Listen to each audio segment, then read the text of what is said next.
சாத்தான்குளம் மரணத்தை அதிமுக அரசு மறைத்ததைப் போல் கள்ளக்குறிச்சி விவகாரத்தை திமுக அரசு மறைக்கவில்லை என பேரவையில் முதலமைச்சர் மு.க.ஸ்டாலின் கூறியிருக்கிறார். சட்டப்பேரவையின் கடைசி நாளான இன்று கேள்வி நேரத்திற்கு பிறகு மானிய கோரிக்கைகள் மீதான பதில் உரையை முதலமைச்சர் மு.க.ஸ்டாலின் வாசித்தார்.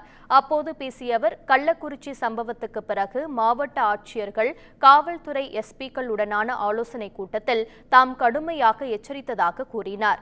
இனி கள்ளச்சாராய உயிர் பலி நடக்குமானால் அதற்கு அந்த மாவட்ட காவல்துறை அதிகாரியும் எல்லைக்குட்பட்ட காவல் நிலைய அதிகாரியும் தான் பொறுப்பேற்க வேண்டும் என்று கூறிய முதலமைச்சர் மு.க.ஸ்டாலின், கள்ளச்சாராயத்தை போலவே போதை மருந்து ஒழிப்பிலும் காவல்துறை அதிகாரிகள் உறுதியாக இருக்க வேண்டும் என்று அறிவுறுத்தியதாக தெரிவித்தார். விற்பனை என்பது ஒரு சமூக குற்றம்.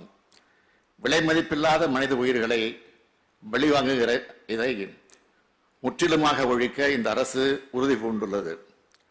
இந்த அவைக்கு நான் தெரிவித்துக் கொள்கிறேன். கள்ளக்குறிச்சி சம்பவத்திற்கு பிறகு மாவட்ட ஆட்சியர்கள், காவல்துறை எஸ்பிக்கள் ஆய்வுக் கூட்டத்தில் பேசிய நான் இது தொடர்பான கடுமையான எச்சரிக்கை விடுத்துள்ளேன்.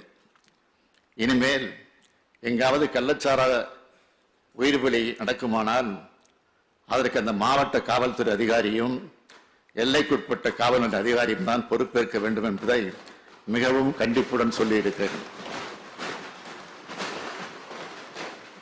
அதே போலவே போதைப்பொருள் நடமாட்டம் மற்றும் விற்பனையை முற்றிலுமாக தடுக்க அனைத்து முயற்சிகளும் எடுத்து வருகிறோம்.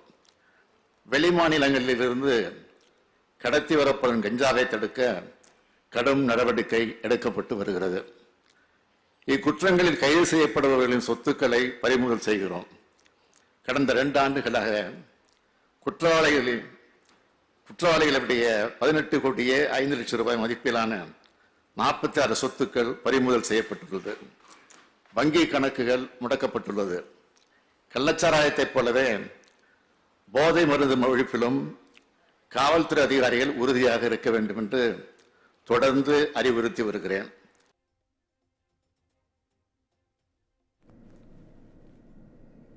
கோடநாடு வழக்கு தொடர்பாக இன்டர்போல் உதவி தேவைப்படுவதாகவும், மேலும் சிலருக்கு இதில் தொடர்பு இருக்கிறதா என்ற கோணத்திலும் போலீசார் விசாரித்து வருவதாக குறிப்பிட்டார்.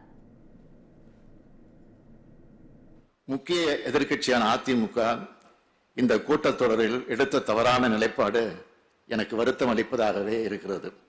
ஆக்கப்பூர்வமான விவாதங்களுக்கு பதில் சொல்வதற்கு நாங்கள் எப்பொழுதும் தயாராக இருக்கிறோம்.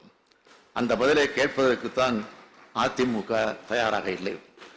ஒருபுறம் தேர்தல் தோல்வி, மறுபுறம் சொந்த கட்சி நெருக்கடி என 2க்கும் இடையே சிக்கிக் கொண்டு அதிலிருந்து தப்பிப்பதற்காக அவை நடவடிக்கைகளுக்கு குந்தகம் ஏற்படுத்தியது அதிமுக. நாம் ஆட்சி பொறுப்பேற்றதிலிருந்து எதிர்க்கட்சியினர் இந்த அவையில் எவ்வளவு நேரம் பேசியுள்ளார்கள் என்பதையும், அதிமுக ஆட்சியில் நாங்கள் எதிர்க்கட்சியாக இருந்தபோது எங்களுக்கு எவ்வளவு நேரம் ஒதுக்கீடு செய்யப்பட்டது என்பதை ஒப்பிட்டு பார்த்தால் 2 ஆட்சிகளின் ஜனநாயக பண்பும் தெரியும், புரியும். திமுக ஆட்சி பொறுப்பேற்றதில் இருந்து எதிர்க்கட்சியினர் சட்டப்பேரவையில் எவ்வளவு நேரம் பேசியுள்ளார்கள் என்பதையும், அதிமுக ஆட்சியில் திமுக எதிர்க்கட்சியாக இருந்தபோது எவ்வளவு நேரம் ஒதுக்கீடு செய்யப்பட்டது என்பதையும் ஒப்பிட்டு பார்த்தால் 2 ஆட்சிகளின் ஜனநாயக பண்பும் தெரியும் என்றார்.